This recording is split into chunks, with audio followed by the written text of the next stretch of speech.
Citoyens, citoyennes, bonjour. Comme promis hier, je viens aujourd'hui vous entretenir sur ce qui s'est passé. Mais avant cela, je voudrais vraiment vous dire merci. Merci à tous les Ivoiriens qui ont prié pour moi. Merci à tous les Ivoiriens qui ont envoyé des messages de soutien. Merci à tous les Ivoiriens qui ont appelé ma famille. Vraiment, merci. Votre soutien me fortifie, votre soutien m'encourage. Donc, comme promis, aujourd'hui, je vais vous expliquer réellement ce qui s'est passé. Donc, une semaine avant la tenue de la ville morte du 19 juillet, une personne de la société civile du Mali, notamment le président de Unis pour Mali, qui est un mouvement patriotique, m'a contacté à travers un ami et m'a invité à venir au Mali pour un partage d'expérience. Et donc, comme avant cela, j'avais eu quelques soucis de santé, j'étais fatiguée, je me suis dit que c'était aussi une opportunité pour aller me reposer. C'est ainsi que le voyage du Mali a été programmé et le 27 juillet, je me suis rendue à l'aéroport. Quand je suis arrivée à l'aéroport, déjà là, dehors, à l'entrée, au premier contrôle, la dame qui a pris mon passeport, après avoir pris mon passeport, est allée consulter ses collègues. Ils ont échangé, et après cela, ils m'ont remis mon passeport, ils m'ont demandé d'enlever mon masque, ils ont demandé si c'était vraiment moi, et puis ils m'ont demandé ce que je partais faire au Mali. Je leur ai dit que je partais me reposer, et puis on m'a laissé passer. Après le contrôle, l'enregistrement des bagages, encore en haut, il y a un autre contrôle où on prend les empreintes et tout. Donc là-bas aussi, quand je suis arrivée, le policier qui a pris mon passeport a appelé encore une de ses collègues. Sa collègue a appelé quelqu'un. Ils ont parlé, et puis après, on m'a laissé passer. Donc, je savais que déjà, le voyage était, en tout cas, je savais qu'on me suivait. Donc, je suis partie. Quand je suis arrivée au Mali, c'était donc le mercredi 27 juillet, je me suis reposée le jeudi. Et c'est le vendredi après-midi, j'ai commencé mes rencontres. Mais déjà le jeudi, j'ai parlé avec mes tuteurs. On a dit, bon, tel que les choses se sont passées à l'aéroport, si je ne communique pas sur mon voyage, on dira que c'est suspect. Donc, autant communiquer. Donc, c'est comme ça que le vendredi, j'ai commencé mes rencontres avec les Ivoiriens du Mali, ainsi de suite. Bref, aujourd'hui, il ne s'agit pas de dire ce qui s'est passé au Mali. On va en parler après. Et donc, le voyage s'est bien passé, j'ai fait mes entretiens, mais j'ai fait des publications pour dire que je profitais de ce voyage après m'être un peu reposée pour rencontrer la communauté ivoirienne, pour rencontrer la société civile du Mali et aussi les autorités maliennes à propos des 49 militaires qui sont là-bas. Voilà un peu comment les choses se sont passées. Donc, je devais revenir dimanche, mais compte tenu des rendez-vous qui ont été pris, j'ai décalé mon voyage au mercredi. Donc, mercredi, j'arrive à l'aéroport d'Abidjan. Mais déjà, avant d'arriver, comme je savais que c'était possible qu'il se passe ce qui s'est passé, j'ai informé mon assistante, je lui ai donné certains contacts et je lui ai dit que si je ne sortais pas de l'aéroport à temps, qu'elle lance une alerte. Donc, j'arrive à l'aéroport, on prend mon passeport, là encore, on sort, on s'en va tourner, on vient, on me dit, bon, le commissaire de l'aéroport veut me voir. Je les suis, on s'en va. On arrive là-bas, je dis, bon, ils me disent que le directeur général de la police veut me voir. Il veut me voir à la préfecture de police. Je dis, mais pour me voir là, lui, il a mon numéro, il n'a qu'à m'appeler et puis je viens. Est-ce qu'on a besoin de faire tout ce cinéma? Bon, comme il y a des gens qui m'attendent à l'aéroport, je vais les appeler pour leur dire que je m'en vais à la préfecture de police. On dit non, il ne faut pas appeler, de donner mon portable. Je dis, mais si vous dites qu'il n'y a pas de problème, pourquoi vous ne voulez pas que j'appelle? Et même s'il y avait problème, j'ai le droit d'appeler mon avocat aussi. On dit non, je ne dois pas appeler, de donner mon portable. Donc, j'ai fermé le portable et puis je leur ai donné. Et c'est comme ça qu'on m'a conduit à la préfecture de police. Mais évidemment, ceux qui m'attendaient ont constaté que j'avais disparu, mais ils ne savaient pas où j'étais puisque je n'ai pas parlé avec eux. Donc, c'est comme ça que après l'alerte a été donnée, que j'ai disparu. Certains ont dit à la DST, enfin. Mais j'étais à la préfecture de police. Arrivé à la préfecture de police, j'ai demandé à appeler. On dit qu'on ne veut pas que j'appelle. On est arrivé là-bas. Je suis arrivé, l'avion est arrivé à 18h20. Le temps des embouteillages, tout ça, on est arrivé à la préfecture de police après 20h. Donc, arrivé là-bas, j'ai demandé à appeler un avocat. On ne veut pas que j'appelle. Je dis, mais attends, c'est pas normal. Ici, à la préfecture de police, là, on est dans un circuit normal. Donc, c'est normal que j'appelle. On dit non. Je dis, ok. Après, maintenant, on m'envoie dans une salle ou une audition, dans le bureau d'un des commissaires de là-bas. Le préfet de police lui-même était là. Et on se met à m'interroger. Comme je n'ai rien à me reprocher. Sinon, je pouvais dire, je ne parle pas tant que je n'ai pas d'avocat. Mais comme je n'ai rien à me reprocher, je me suis prêtée à leurs questions. Donc, on a commencé par les questions d'identité, blablabla. Et puis après, ils sont entrés dans le vif du sujet. Qu'est-ce que je suis allée faire au Mali? J'ai dit, je suis allée au Mali pour me reposer. Pourquoi c'est maintenant là, moi je vais aller me reposer au Mali? J'ai dit, mais c'est parce que c'est maintenant là, je suis fatiguée. Donc c'est maintenant là, je suis allée me reposer au Mali. Qui m'a invité au Mali? J'ai dit, c'est un président d'un mouvement patriotique qui s'appelle Sidi El Mokhtar.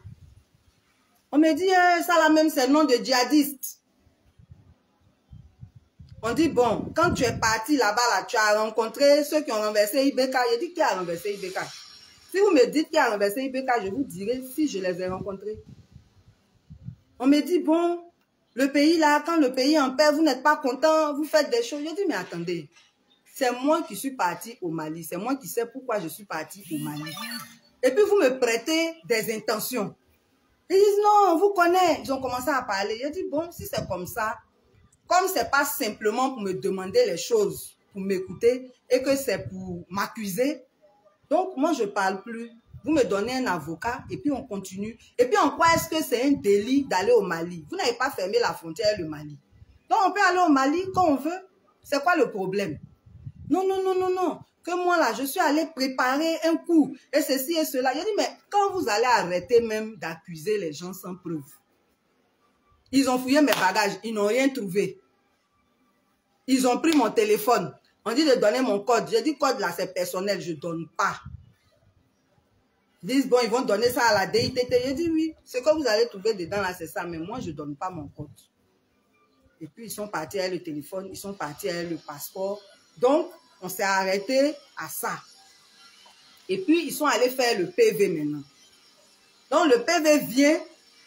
Je vois en haut du PV que moi, j'ai renoncé à avoir un avocat. J'ai dit, non, ça, c'est pas vrai, il faut corriger cette partie-là. Et c'est sur le PV maintenant que je vois l'objet. Parce que pendant l'entretien, j'ai demandé, mais on m'arrête là, c'est pourquoi? On ne veut pas me répondre. Ils me disent que non, c'est à eux de poser les questions. J'ai dit, mais moi aussi, j'ai le droit de poser des questions pour m'informer. On ne m'a pas répondu. Donc, c'est sur le PV maintenant, je vois atteinte à la sûreté de l'État, complicité d'atteinte à la sûreté de l'État. Donc, il y avait deux chefs d'accusation. Donc, j'ai lu le PV, je l'ai corrigé, on a signé. Puis bon, ça, c'était, l'entretien a eu lieu après 23h. Hein, voilà. Donc, on a fini vers 1h du matin. Et donc, le lendemain matin, donc j'ai dormi là-bas, sans avoir appelé personne. Le lendemain matin, on m'appelle, on me dit qu'il y a une partie du PV qu'on veut modifier. J'ai dit, moi, je ne peux pas modifier PV parce que ce qu'on s'est dit hier, c'est ce qui est consigné dedans, c'est ce que j'ai lu et validé et signé. Maintenant, affaire d'avocat, là, c'est comment? On dit, bon, il faut appeler ton avocat. C'est comme ça que j'ai eu le droit d'appeler un avocat. Donc, ce que je voudrais dire, c'est qu'il ne faut pas se comporter comme si on était dans un monde sans règles. En Côte d'Ivoire, là, on peut ne pas être dans un état de droit, mais le monde a ses règles de fonctionnement. Moi, je suis une citoyenne ivoirienne, responsable d'une organisation de la société civile. Un pays frère m'invite. Je réponds à cette invitation. Mais je ne peux pas aller au Mali et ne pas m'informer sur la situation de mes frères là-bas. J'ai rencontré le président de la communauté ivoirienne, il m'a exposé leurs difficultés, mais heureusement, le problème des 49 militaires n'a pas créé de problème majeur entre les Ivoiriens et les Maliens. Donc, gloire à Dieu. Ce qui veut dire que ce problème-là, on va en parler plus tard, pas aujourd'hui, mais ce n'est pas un problème entre les peuples. Il n'y a aucun problème entre le peuple malien et le peuple ivoirien. Ça, c'était déjà rassurant. J'ai parlé aussi avec la société civile malienne qui m'a donné son avis sur tout ce qui se passe. J'ai parlé avec les autorités. Et normalement, même là, quand un incident comme ça là, se passe, les autorités ivoiriennes même devraient se rendre au Mali. Ce n'est pas par pays interposé même qu'on doit régler le problème. Maintenant, si diplomatiquement, c'est la démarche, bon, c'est eux qui voient, mais moi, là, c'est mon droit, mon plein droit d'aller dans un pays quelconque pour m'informer sur ce que je veux. Et c'est ce que j'ai fait. Voilà. La deuxième chose que je voulais relever, c'est les mensonges que les gens racontent toujours sans preuve. J'ai vu sur la toile, oui, c'est Soro qui m'a envoyé là-bas, et ceci et cela. Il ne faut pas parler pour parler. Il faut donner des preuves. Moi, Soro Guillaume, là, je ne le connais pas. Je ne l'ai jamais vu. Je n'ai jamais parlé avec lui. Mais c'est quelqu'un, quand j'étais en prison, là, il a soutenu ma famille tous les mois jusqu'à ce que je sorte. Et ça, là, il n'y a pas beaucoup d'Ivoiriens qui l'ont fait.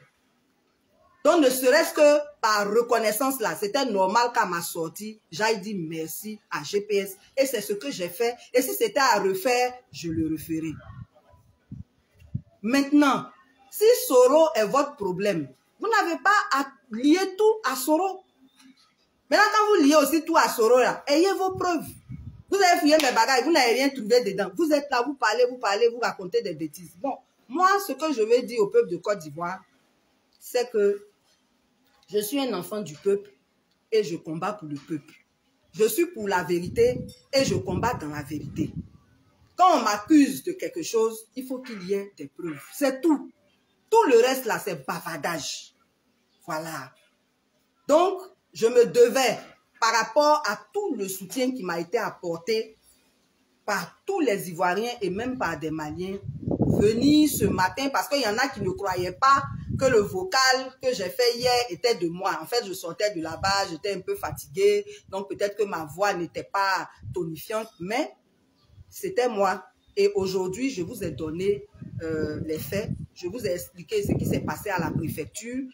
En conclusion, ce que vous devez savoir par rapport à ce point-là, c'est que je suis convoquée le mardi à 9 h pour la suite. Donc, on verra ce qui va se passer. Ils ont gardé mon passeport, ils ont gardé le téléphone que j'avais.